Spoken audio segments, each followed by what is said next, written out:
मानी ज्ञान के इस वीडियो में आपका स्वागत है। आज का हमारा पहला प्रश्न है, पृथ्वी से दिखाई देने वाला सबसे चमकीला ग्रह कौन सा है। पृथ्वी से दिखाई देने वाला सबसे चमकीला ग्रह कौन सा है, तो ये शुक्र है। शुक्र जो है ये पृथ्वी से दिखाई देने वाला सबसे चमकीला ग्रह है।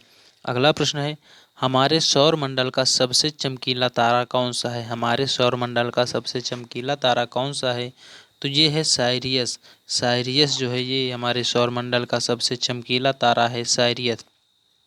अगला प्रश्न है, सौरमंडल की आयु कितने वर्ष है। सौरमंडल की आयु कितने वर्ष है, तो 4.6 बिलियन वर्ष है। 4.6 बिलियन वर्ष जो है सौरमंडल की आयु है, 4.6 बिलियन वर्ष। अगला प्रश्न है, सूर्य का वार्षिक चक्कर लगाकर पृथ्वी कितने किलोमीटर की दूरी तय करती है। सूर्य का वार्षिक चक्कर लगाकर पृथ्वी कितने किलोमीटर की दूरी तय करती है, तो ये 966 मिलियन किलोमीटर की दूरी जो है तय करती है। अगला प्रश्न है, सूर्य का चक्कर लगाते हुए पृथ्वी की प्रति मिनट गति क्या होती है। सूर्य का चक्कर लगाते हुए पृथ्वी की प्रति मिनट गति क्या होती है, तो ये 1600 किलोमीटर से अधिक गति होती है। 1600 किलोमीटर से अधिक गति होती है।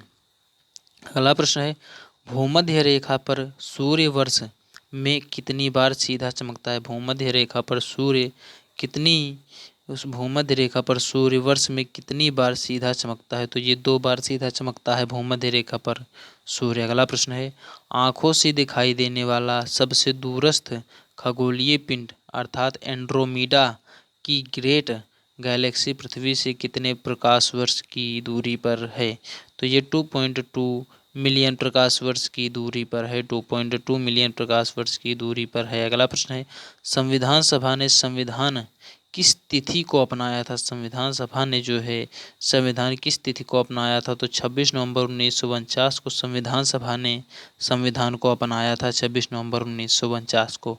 अगला प्रश्न है, महरौली में जंग रहित लौह स्तंभ किसने स्थापित किया। महरौली में जंग रहित लौह स्तंभ किसने स्थापित किया, तो ये गुप्त ने स्थापित किया था। महरौली में जंग रहित लौह स्तंभ जो है ये गुप्त ने स्थापित किया था। अगला प्रश्न है, प्रसिद्ध गायत्री मंत्र कहाँ से लिया गया है। प्रसिद्ध गायत्री मंत्र कहाँ से लिया गया है, तो ये ऋग्वेद से लिया गया है। गायत्री मंत्र जो है गायत्री मंत्र को ऋग्वेद से लिया गया है। अगला प्रश्न है, खानवा के युद्ध में बाबर द्वारा पराजित किया जाने वाला राजपूत राजा कौन था। खानवा के युद्ध में बाबर द्वारा पराजित किया जाने वाला राजपूत राजा कौन था, तो राणा सांगा थे। ये राजपूत राजा जो थे ये राणा सांगा जी थे।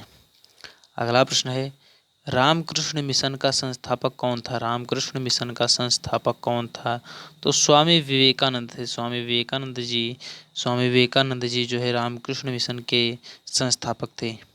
अगला प्रश्न है, कानपुर के गदर का नेतृत्व किसने किया था। कानपुर के गदर का नेतृत्व किसने किया था, तो नाना साहिब ने जो है कानपुर के गदर का नेतृत्व जो है ये नाना साहिब ने किया था। कानपुर के गदर का नेतृत्व नाना साहब ने किया था। अगला प्रश्न है, कौन सा जलाशय अंडमान और निकोबार द्वीप समूहों को अलग करता है। कौन सा जलाशय अंडमान और निकोबार द्वीप समूहों को अलग करता है, तो 10 डिग्री चैनल जो है 10 डिग्री चैनल ये अंडमान और निकोबार द्वीप समूहों को अलग करता है, 10 डिग्री चैनल। अगला प्रश्न है, स्वतंत्रता के बाद विकसित किया गया पहला बंदरगाह कौन सा है। स्वतंत्रता के बाद विकसित किया गया पहला बंदरगाह कौन सा था, तो ये कांडला बंदरगाह है। स्वतंत्रता के बाद पहली बार जो है विकसित किया गया बंदरगाह था वो है कांडला। अगला प्रश्न है, हड़प्पाई स्थलों में कांस्य नर्तकी की मूर्ति कहाँ से प्राप्त हुई। हड़प्पाई स्थलों में कांस्य नर्तकी की मूर्ति कहाँ से प्राप्त हुई, तो मोहनजोदड़ो से प्राप्त हुई है। धन्यवाद।